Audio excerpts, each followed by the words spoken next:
Vamos ter hoje a segunda mensagem da série sobre Josué, que nós estamos chamando de série Vida Abundante, tá?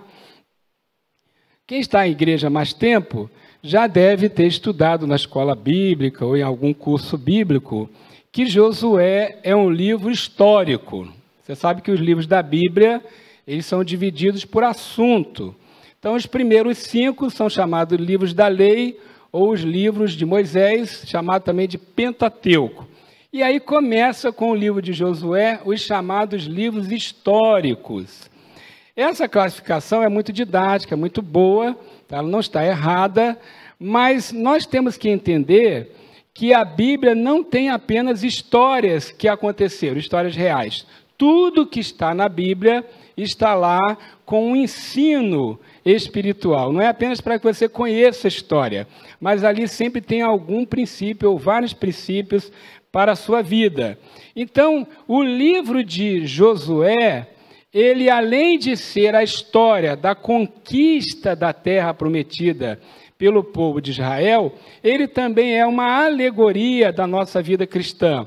Quando nós estudamos o Êxodo, nós vemos ali uma alegoria da nossa salvação. A saída do Egito, a saída da escravidão, é a saída do pecado, é o novo nascimento, é a conversão.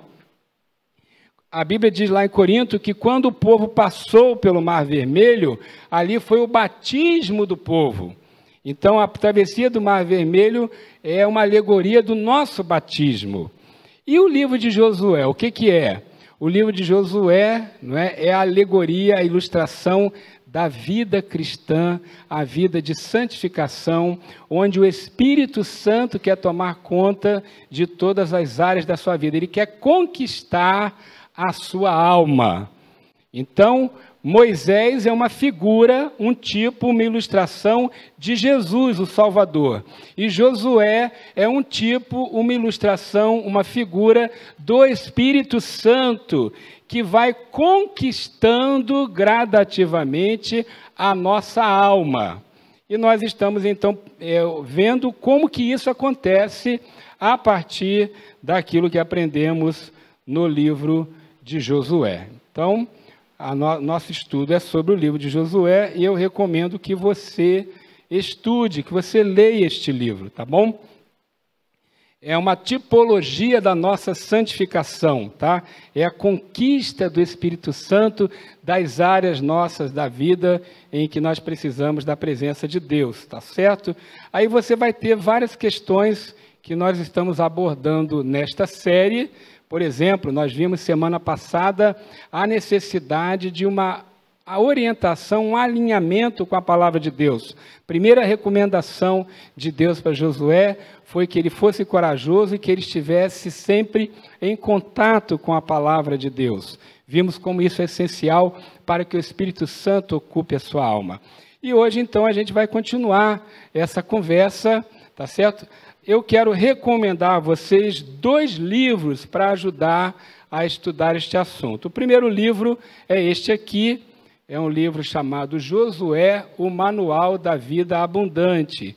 Esse livro foi escrito pelo pastor Marcos Borges, chamado de Cote, tá? Ele tem feito um excelente trabalho no Brasil e no mundo, na área de cura e libertação, muito sério, já esteve aqui em São José várias vezes. Então, nós estamos recomendando a leitura deste livro. Quando a gente recomenda a leitura do livro, não significa dizer que todas as mensagens, todas as séries são baseadas no livro. Ele é uma ajuda, assim como a revista do EBD ou como uma apostila ajuda você a estudar. Nós não estamos estudando este livro, estamos estudando o assunto e o livro nos ajuda a entender melhor, tá? E também para esta mensagem, tá? Especificamente para a mensagem de hoje, eu estou recomendando o segundo livro. Este livro aqui, chamado O Padrão de Aconselhamento na Libertação. Também escrito pelo pastor Cote, livro maravilhoso, livro muito especial. Então, para a mensagem de hoje, se você puder adquirir este livro, ele é muito, muito bom, tá? Deixa eu explicar para vocês um pouco sobre o tema de hoje. Em 2008, eu conheci o trabalho do Cote. Ele esteve aqui na igreja da cidade, pregou, eu não estive presente, mas quem esteve lá me falou da pregação dele e do trabalho dele. Eu comecei a pesquisar na internet e descobri que ele tinha um ministério muito consistente de evangelização, ele é líder de uma base da Jocum, mas também desenvolvia esse trabalho de cura e libertação, e eu comecei, então, a adquirir áudios, CDs de mensagens dele, vídeos de mensagens dele, e comecei a ler todos os livros dele. Eu já li todos os livros do Cote. E, gente, foi uma transformação na minha vida em vários aspectos. O trabalho que eu já estava aprendendo sobre libertação, sobre cura com Celebrando a Recuperação, se tornou mais claro ainda a eu me deparar com o trabalho do Cote. E aí eu fiquei esses anos, de 2008, 2009 até 2011, estudando, lendo os livros dele, levei para a minha família, para você ter ideia, eu tive uma reunião com a minha família, onde nós tratamos de assuntos que estavam há 40 anos na família, sem tratamento. Meu pai, minha mãe, meus irmãos, e a partir do que eu aprendi com o Cote, eu levei para lá.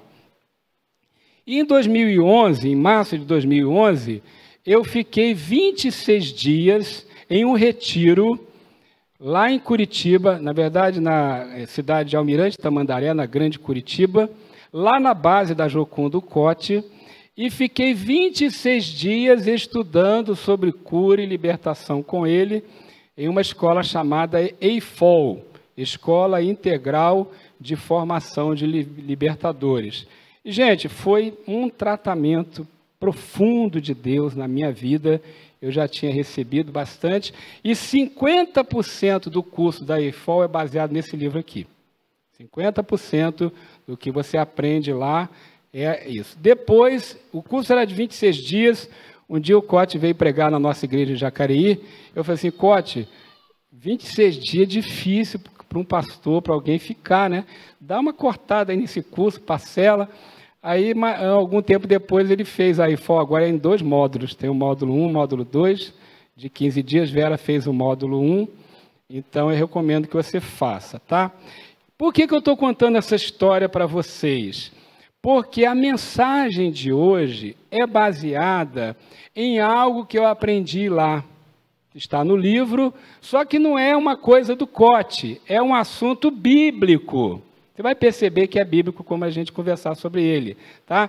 Que é a necessidade de fazer um mapeamento espiritual. Eu aprendi o que é um mapeamento espiritual, aprendi inclusive a fazer, já fiz com várias pessoas, e a gente quer depois trazer com mais intensidade para a igreja, mas a necessidade de um mapeamento espiritual para que você identifique as áreas da sua alma, da sua vida que precisam de tratamento.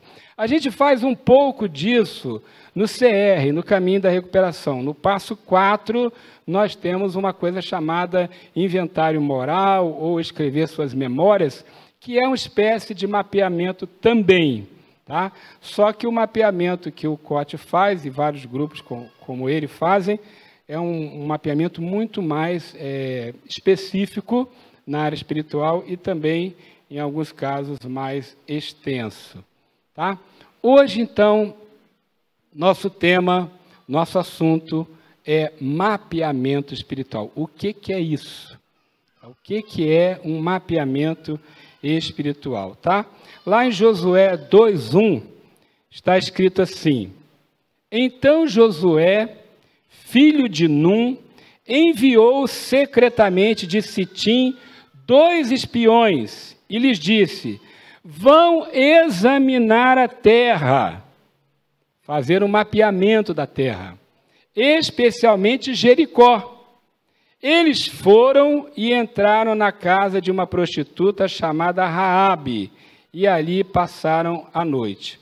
Nossa conversa de hoje está baseada em Josué capítulo 2 e Josué capítulo 6, onde nós vamos ver como foi esse mapeamento aí dos espias e qual foi o resultado disso, tá bom? Essa é a nossa conversa hoje pela manhã. Vamos orar? Peça ao Espírito Santo de Deus para falar com você. Procure não se distrair. Se estiver aí no seu celular, alguma coisa assim, use se for para participar do culto, tá? Qualquer outra coisa que estiver te distraindo, procure tirar.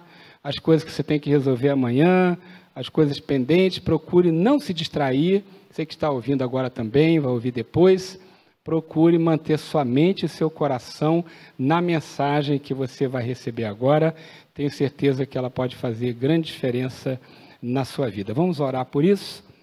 Pai querido, em nome de Jesus, eu quero pedir a Tua graça, a Tua unção, para que esta mensagem faça sentido para mim, faça sentido para os meus irmãos, minhas irmãs, e possamos aprender com ela, Deus, como tratar melhor e mais da nossa alma. Em nome de Jesus, eu te peço que o Senhor nos abençoe agora.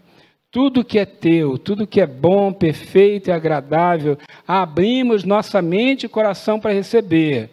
Mas o que não é teu, toda distração, toda crítica, todo sentimento errado, em nome de Jesus, nós repreendemos. E também a ação dos demônios, nós repreendemos. Este lugar é santo, este tempo é santo, e nós nos santificamos agora para ouvir a tua voz, em nome do Senhor Jesus. Amém. Bom, você conhece a história de Josué, mas eu vou dar aqui uma recapitulada para você sobre qual era o contexto histórico daquela situação. O povo sai do Egito, passa 40 anos no deserto e agora eles estão prontos para conquistar a terra. E a primeira cidade a ser conquistada é a cidade de Jericó.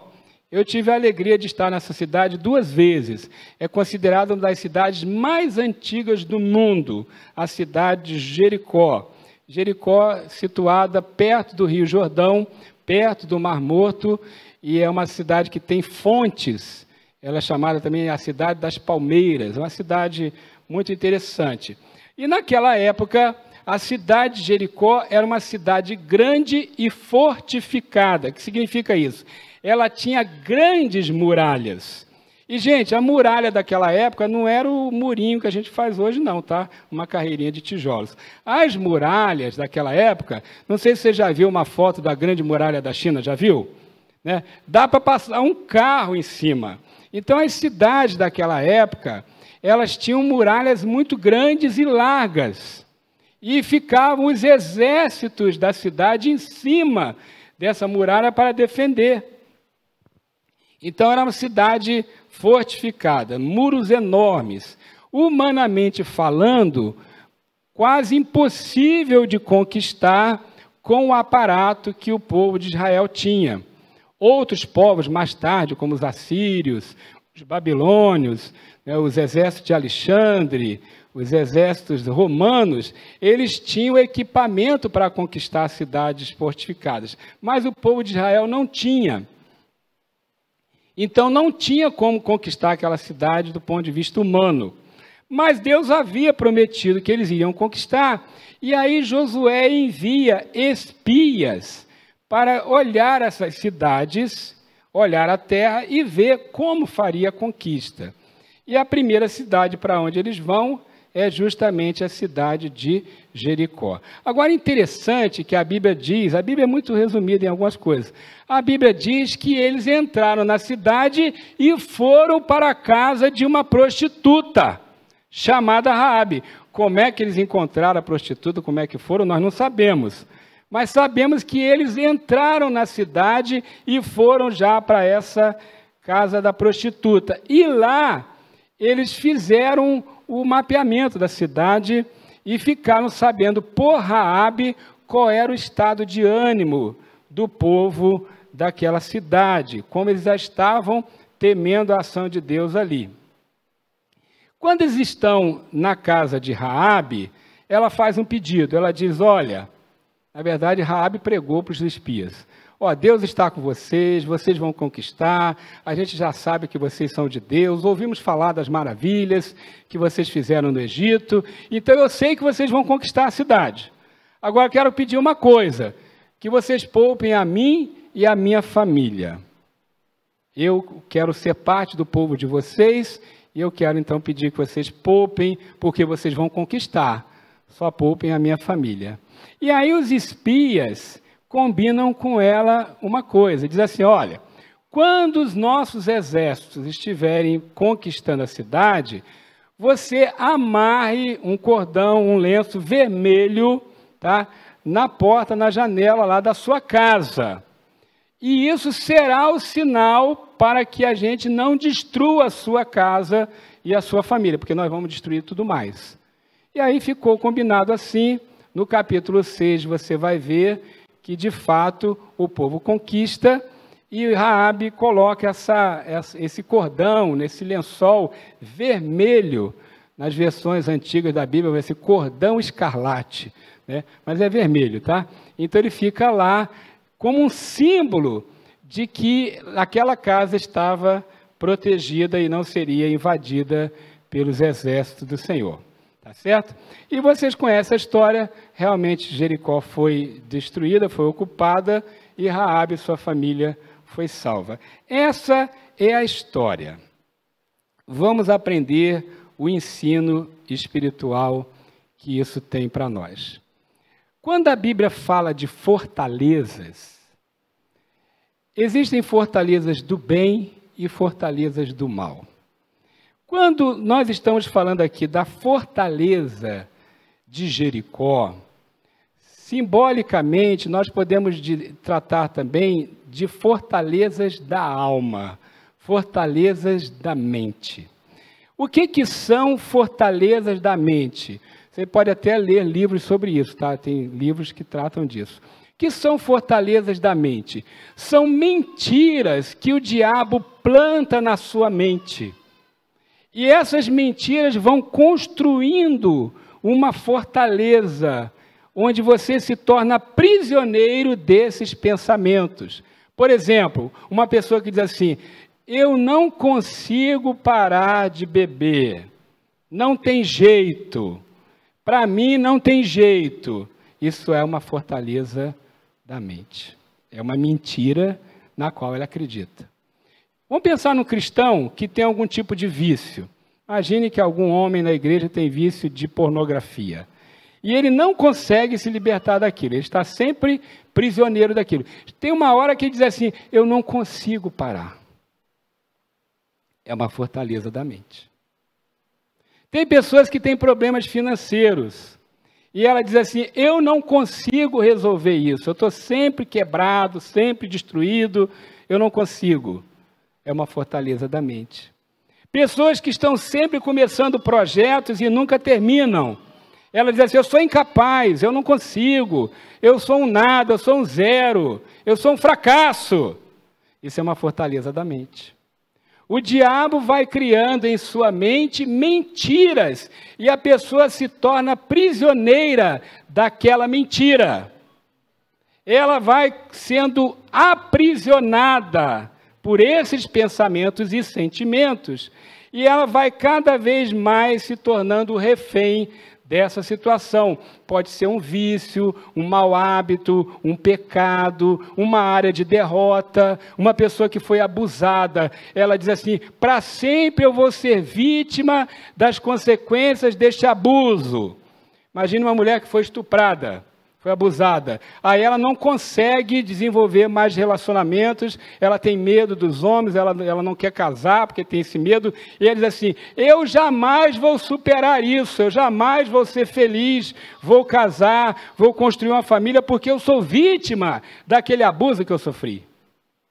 Isso é uma fortaleza da mente. Quando os espias vão lá, entram na fortaleza, e atenção, olha só, que lugar que eles entraram? Na casa de uma prostituta. E naquela época, gente, a casa da prostituta muitas vezes era o bordel. Provavelmente a casa de Raabe era o lugar da prostituição. Então eles entraram num prostíbulo. O prostíbulo da alma. Que interessante, né? Vão logo para a casa de uma prostituta. E lá, neste lugar feio, de pecado, de lembranças, essa fortaleza, é que eles começam o mapeamento da cidade, que vai levar depois à conquista da cidade, e detalhe, vai libertar justamente a prostituta da sua prostituição. Tá? Então, essa é a nossa conversa, tá? É claro que a história aconteceu, os espias foram lá conhecer Jericó, é claro que essa história é real, é verídica, mas ela tem um ensino espiritual.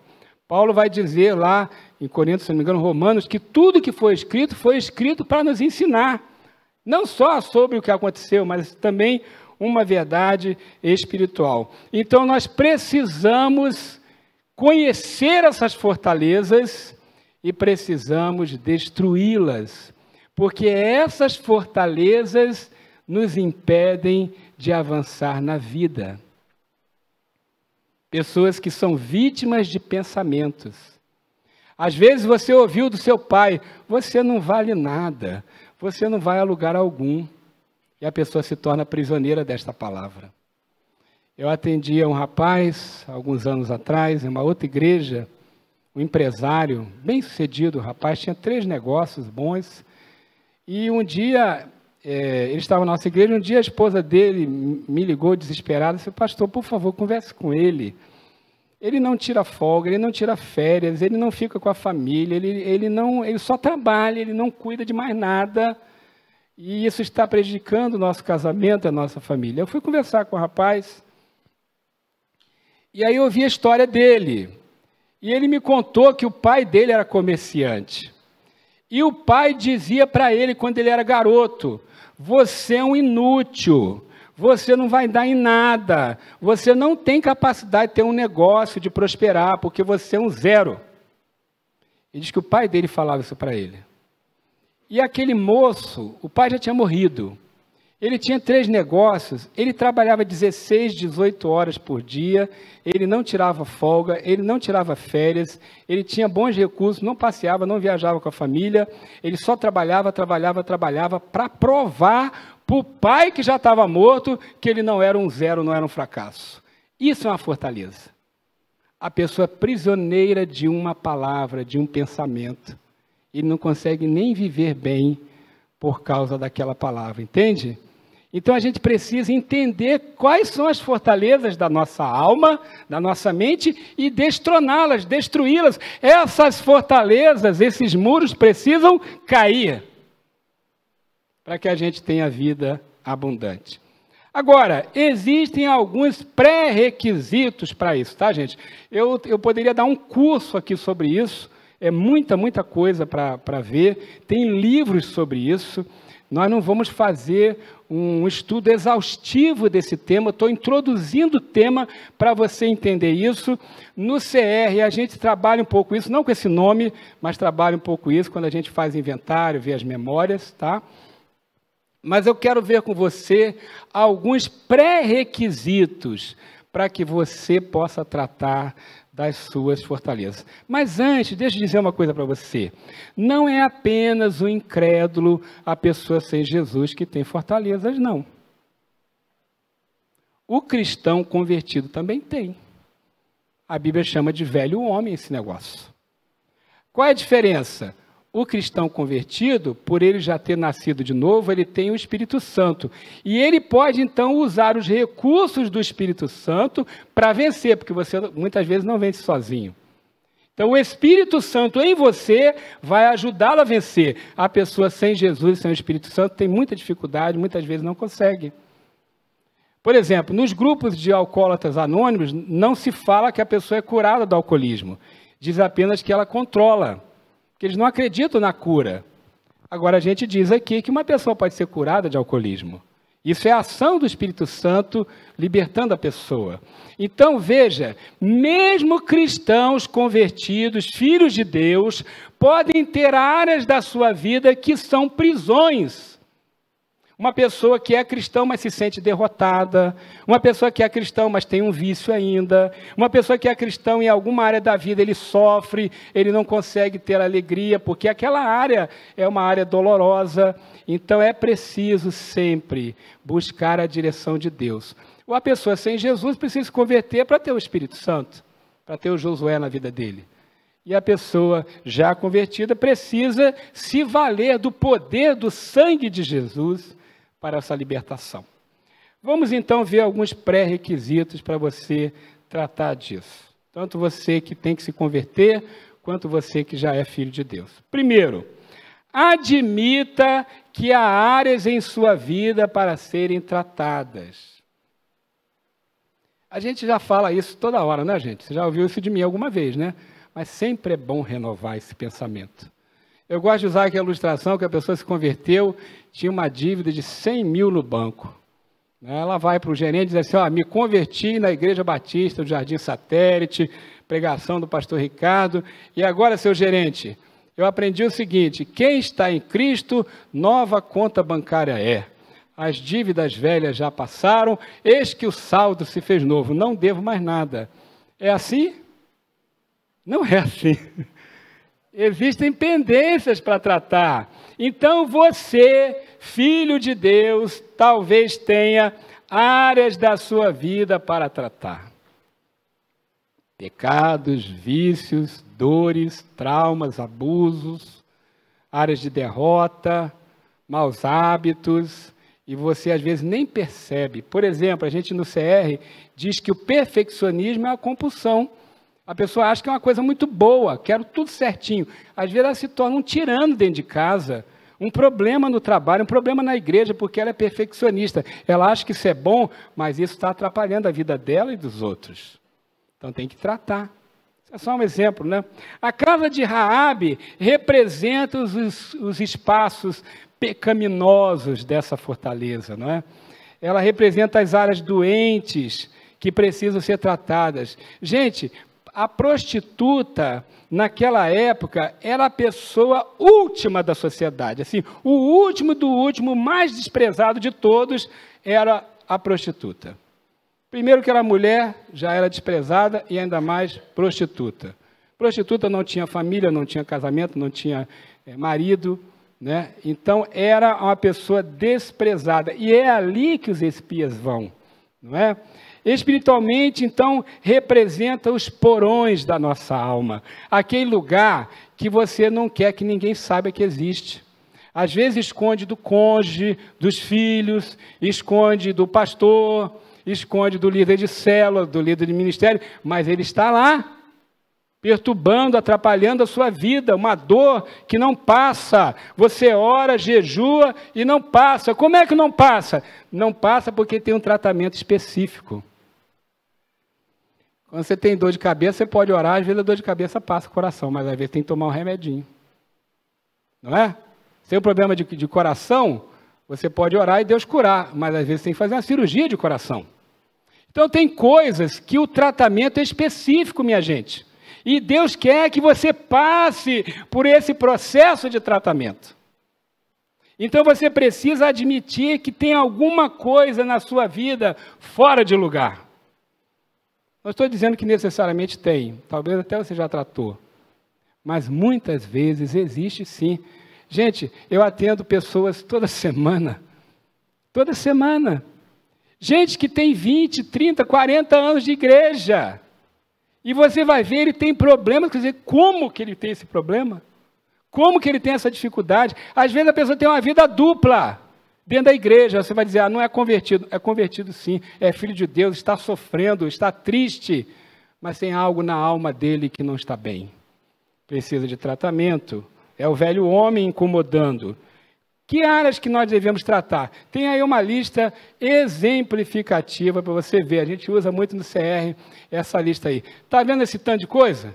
Abuso do passado, trauma, culpa, insegurança, medo, mágoa, rejeição, ansiedade, codependência, temperamento retraído ou violento, orgulho, vaidade, procrastinação, sentimento de inferioridade, depressão, derrota constante, não termina o que começa, necessidade de controle, falta de perdão, distúrbios da sexualidade, vícios, compulsões, negação, mentira, perfeccionismo, hipocondria, avareza, maledicência, pavio curto e etc.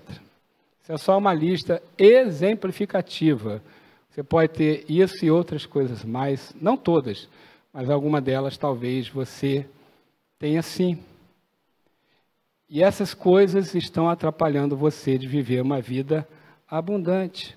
Então, a primeira coisa a fazer, que a gente chama lá no CR de vencer a negação, de admitir, é que você talvez precisa de ajuda. Ah, pastor, mas eu já estou na igreja há tanto tempo. Eu nasci na igreja. Eu sou filho de Deus. Eu canto na banda.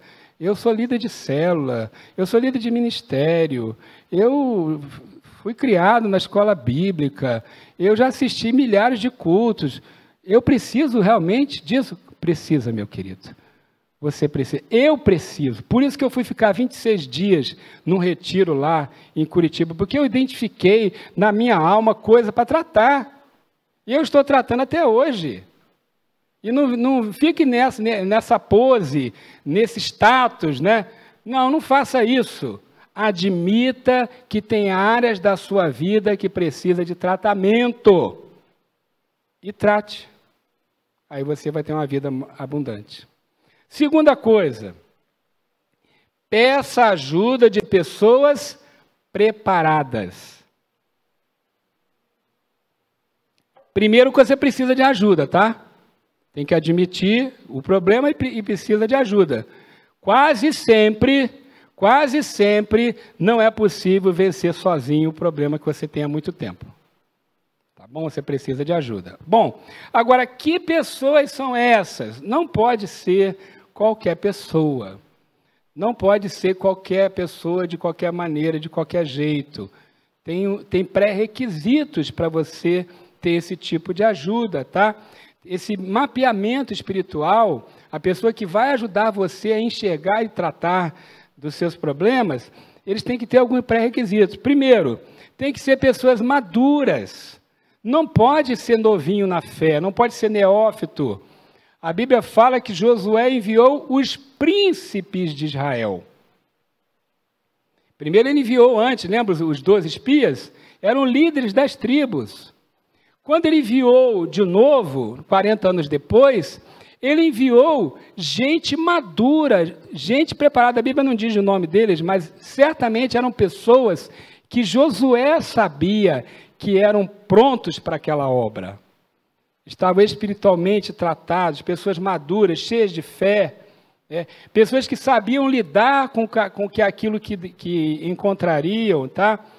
E aí, falando dos nossos dias, quando alguém vai ajudar outro a tratar dessas áreas, tem que ser alguém resolvido.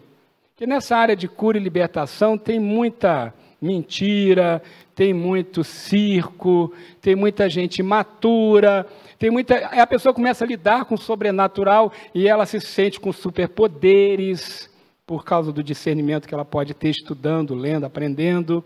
Tá? Tem que ser gente bem resolvida, que possa ajudar os outros sem causar mais problema, mais dor. Imagine, por exemplo, um conselheiro fofoqueiro. Vou lá no gabinete do pastor Cláudio, não é o caso, é só a ilustração, tá? Aí conto a minha vida para ele, daqui a pouco a igreja toda está sabendo. Foi quem? Foi o pastor Cláudio, fofoqueiro. Mas ele não é não, tá? É só ilustração. O pastor Cláudio é 100% confiável. Você percebe? Não dá para você ter uma pessoa imatura, tem que ser alguém confiável.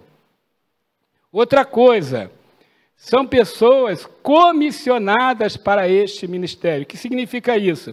Pessoas que você vê que Deus está habilitando a pessoa para aquilo. Como? Ela vai se preparar com estudo, com oração, com a busca de Deus, resolvendo seus próprios problemas para ajudar os outros, tá? Tem que ser uma pessoa preparada, comissionada. Gente, esta área é uma área muito séria. Não dá para a pessoa trabalhar nisso sem um preparo adequado. A Bíblia diz lá no livro de Atos que Deus fazia maravilhas pelas mãos de Paulo. demônios fugiam dele, não é? E aí diz que lá uns jovenzinhos acharam aquilo muito bacana, né? E aí foram tentar expulsar demônio também. Aí chegaram para o demônio e disseram assim, em nome do Deus que Paulo prega, eu te expulso. Aí o demônio olhou assim para eles, ó, eu sei quem é Jesus, não, sei quem é Jesus e conheço Paulo. E vocês são quem? Quem vocês são? E diz que o jovem, sozinho, deu uma coça naqueles meninos todos lá, eles fugiram machucados. Porque você não entra em batalha espiritual sem preparo. A Bíblia diz, sujeitai-vos, pois, a Deus, resisti ao diabo e ele fugirá de vós. Correto? Qualquer cristão, o mais fraquinho, o mais bobinho, o mais novinho, se sujeitar a Deus, pode resistir ao diabo. Ponto. Agora, atacar o diabo só com autorização de Deus. A Bíblia diz que nem o arcanjo teve autorização de afrontar o diabo. Livro de Judas, se eu não me engano. Só quando Deus autoriza. Então, quem vai lidar com isso precisa buscar a Deus e se preparar em todos os aspectos. Outra coisa, pessoa discreta e confiável. Já falamos nisso, né? Tem que ser alguém confiável. Alguém que possa realmente trabalhar com discrição. Por quê? Porque você vai lidar com os porões da alma de alguém. Tem que ser uma pessoa que saiba lidar com isso e seja confiável. Gente, eu já ouvi cada história que vocês, se eu fosse falar aqui, vocês não iam acreditar. De gente que está dentro de igreja. Então a gente tem que ter maturidade de lidar com isso. Tem que saber como lidar. Pessoas também que trabalham em parceria. A Bíblia diz que foram enviados 2 espias. Não foi sozinho. Tem que ser em parceria. Você não trabalha com essas áreas de aconselhamento, de mapeamento espiritual, sozinho. Você tem que ter ajuda para fazer isso. E também pessoas que vivem debaixo de uma cobertura espiritual. O que significa isso? Todo mundo precisa de uma igreja e todo mundo precisa de um pastor para prestar conta. Gente, quando eu ouço falar desses artistas gospel, desse povo que dá curso, dá treinamento, e o cara não tem compromisso com a igreja local, ele não tem um pastor, não tem um mentor, atletas, artistas, né? Gente aí que está na mídia, ou que dá muito curso, youtubers e coisa assim, eu quero saber o seguinte, quem é o pastor dessa pessoa? Qual é a igreja dele? Ah, não tem, vive viajando, nunca tem tempo para a igreja local. Essa pessoa não pode, não tem autoridade, porque todos precisam estar debaixo de alguma autoridade. A Bíblia diz que Josué enviou os espias lá de Sitim, onde eles estavam acampados. Veja que eles não foram por conta própria, eles foram comissionados, enviados. É a igreja local que comissiona. Eu não sou contra ministério para-eclesiástico, tá? Tem muito ministério bom para-eclesiástico, muito. Até o do próprio Cote é. Mas quando eu estava lá, eu fui na igreja do Cote. Ele levou a gente lá e disse, olha, essa aqui é a minha igreja, esse aqui é meu pastor. E eu estou sempre em contato com eles. Eu viajo muito, mas eu sempre separo um tempo de estar aqui, de conversar. Eu me submeto às orientações desta igreja e deste pastor. Aí tem respeito, né? Aí você acredita na pessoa. Tem que ter comissionamento, tem que estar debaixo da autoridade. Queridos, cobertura espiritual é um fato bíblico. Tem muita gente que abusa disso, tem muito mau uso, mas é um princípio bíblico. Todos nós precisamos estar debaixo de alguma autoridade, todos nós, para prestar contas, para conversar. Então, segunda coisa, você precisa, sim, de pessoas capacitadas. Terceiro, você precisa aceitar passar pelos processos de Deus. Tratamento, queridos, às vezes ele é demorado. às vezes é doloroso. Tratamento, às vezes, é difícil. Veja, às vezes a pessoa passou anos e décadas se destruindo. Não vai ser com uma mensagem, uma oração, uma unção com óleo, um estalar de dedos, né, botar a mão e resolveu tudo, não. Isso é parte de um grande processo. Então, tem coisas que levam tempo. Veja, Jericó foi conquistada debaixo de um processo de Deus.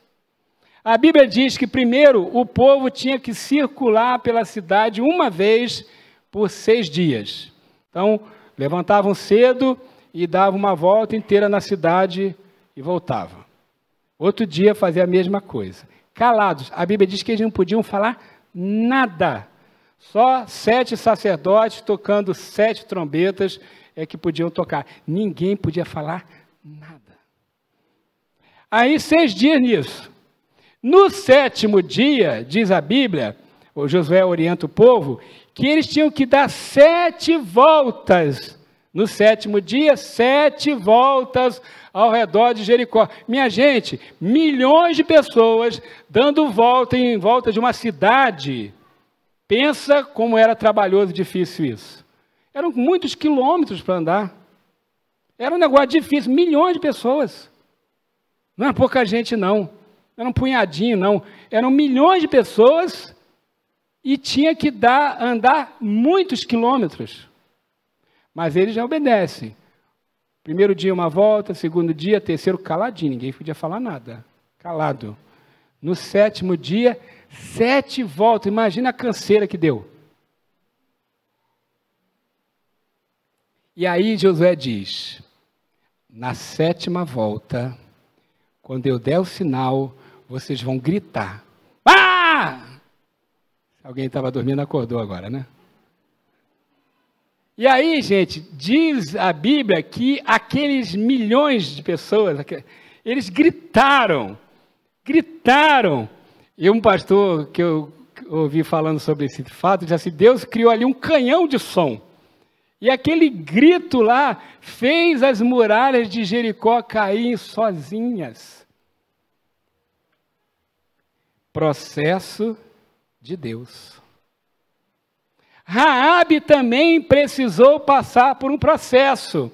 Ela falou, vocês vão conquistar, eu sei que vão, salvem a mim e minha família. Aí os espias deram a condição, coloque o lenço vermelho. Processo, regra. Sabe o que eu faço muito quando alguém pede meu aconselhamento?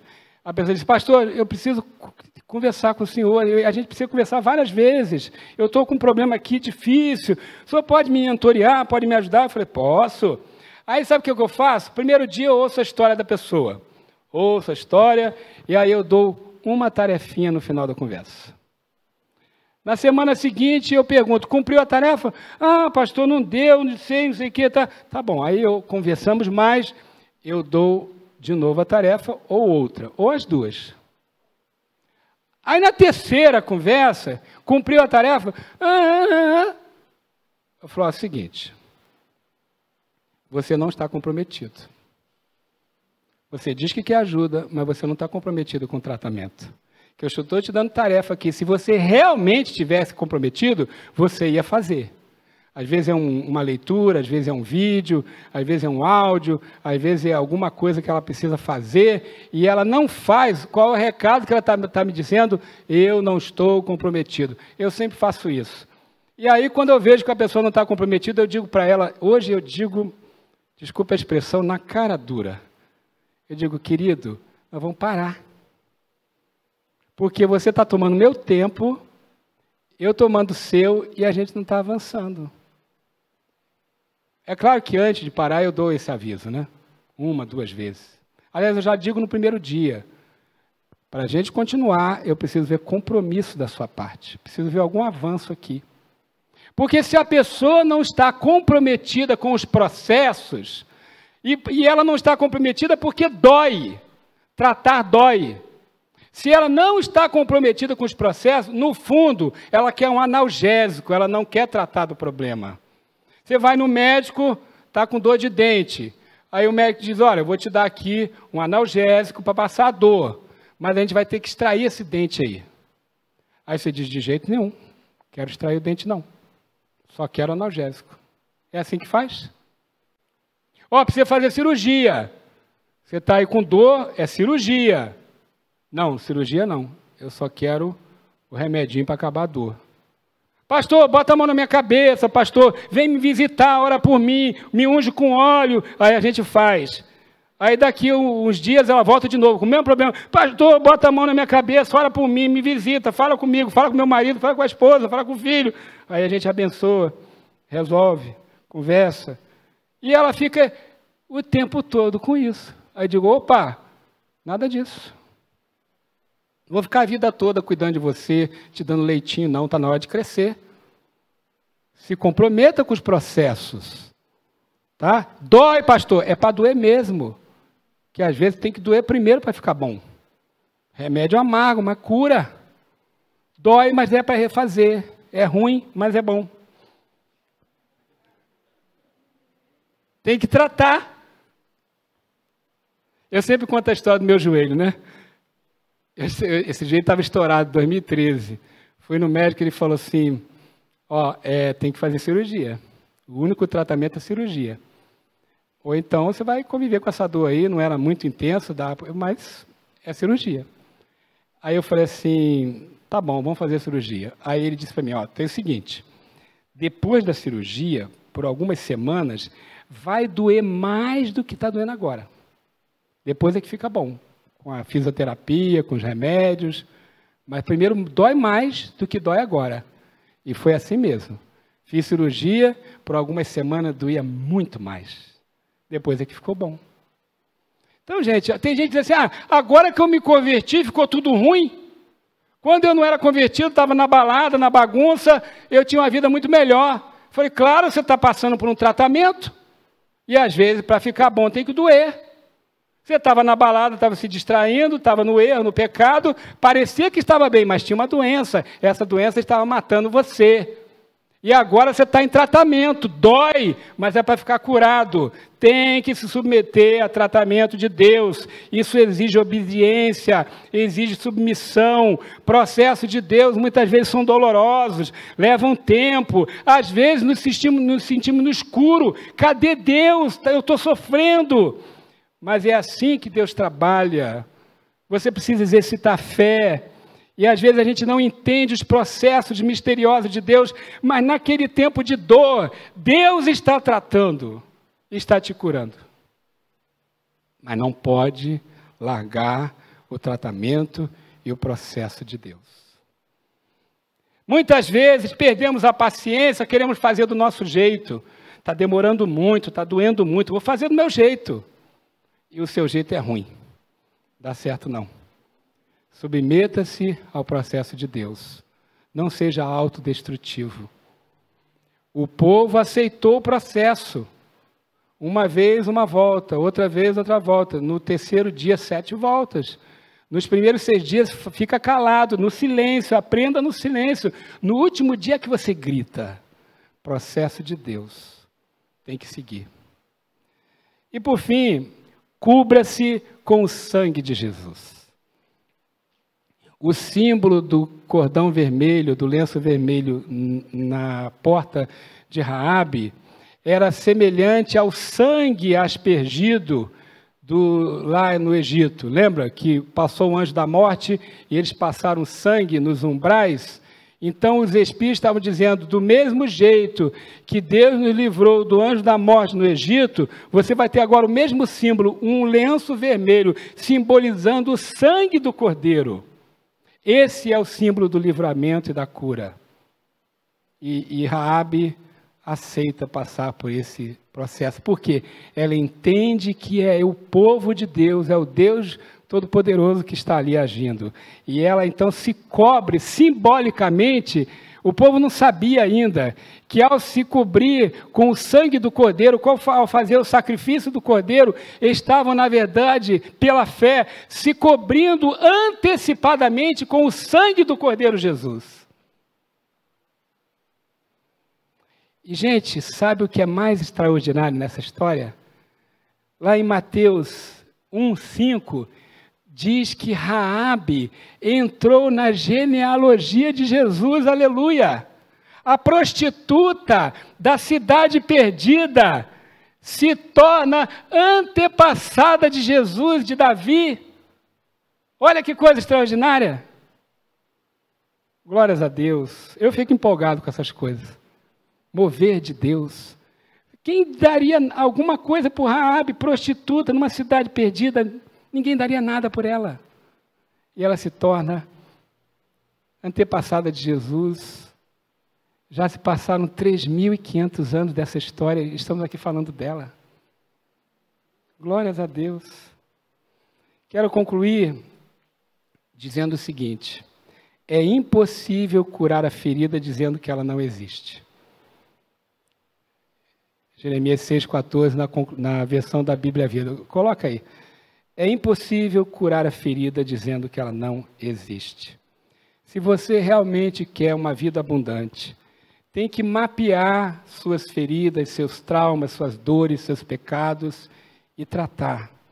Isso vale para a criança, o junior, que já tem consciência, para o adolescente, o júnior, né? A gente fala junior, mas o júnior, que já tem consciência, o adolescente, o jovem, o adulto, ou mesmo para a terceira idade. Todos nós precisamos mapear e tratar.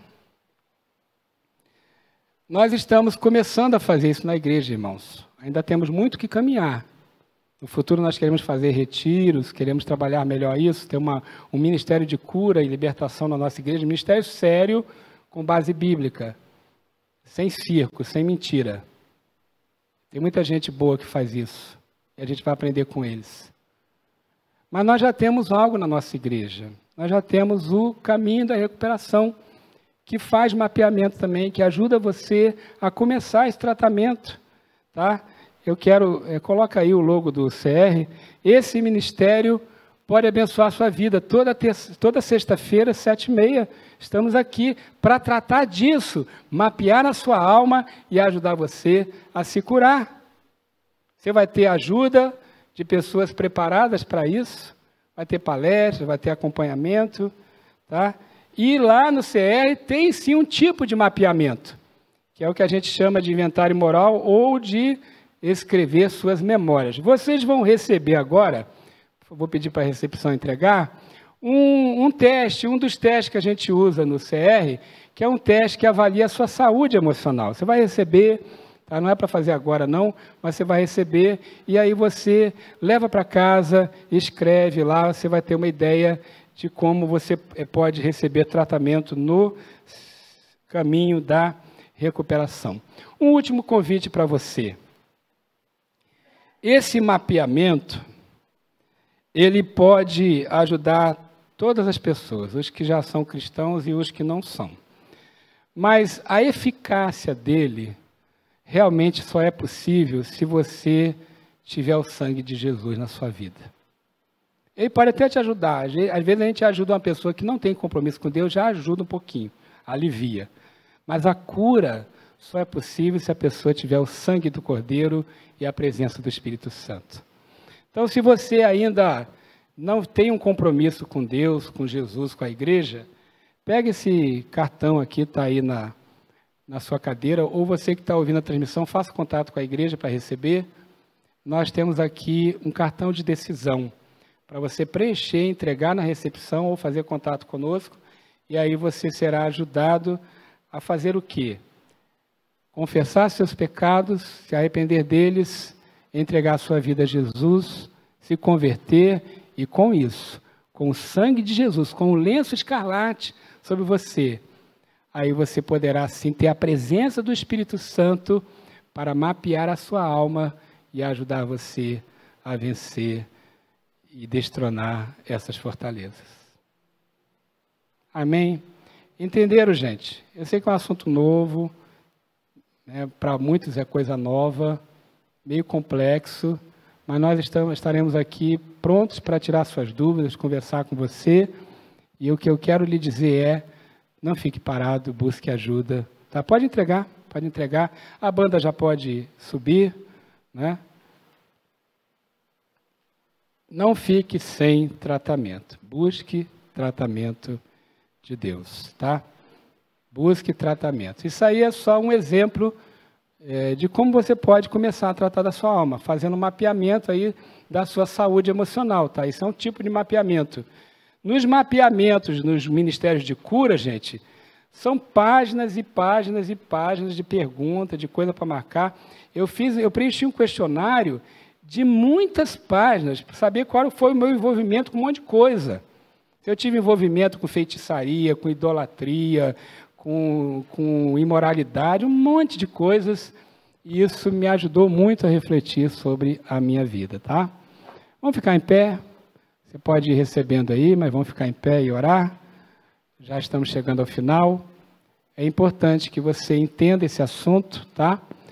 O livro tem detalhes sobre isso, tá? E esse aqui, mais ainda, se você quiser aprender sobre o mapeamento espiritual, tudo que eu falei aqui, muito mais, está nesse livro aqui, tá? É um mapeamento inteligente. E esse aqui tem também uma dica sobre a mensagem de hoje. Vamos orar? Pedir a presença de Deus, mais uma vez. Senhor, colocamos nas tuas mãos esta mensagem, ela é uma semente, eu peço que ela possa entrar nos corações e produzir fruto, em nome de Jesus. Que o Espírito Santo continue ensinando, revelando aquilo que eu não fui capaz de revelar. Mas que o Senhor faça isso. É a nossa oração em nome de Jesus. Amém.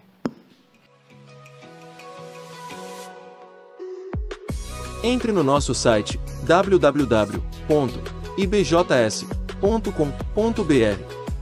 Lá você poderá conhecer melhor os nossos trabalhos e também nossos ministérios. Você pode também nos seguir pelas redes sociais, Instagram e Facebook.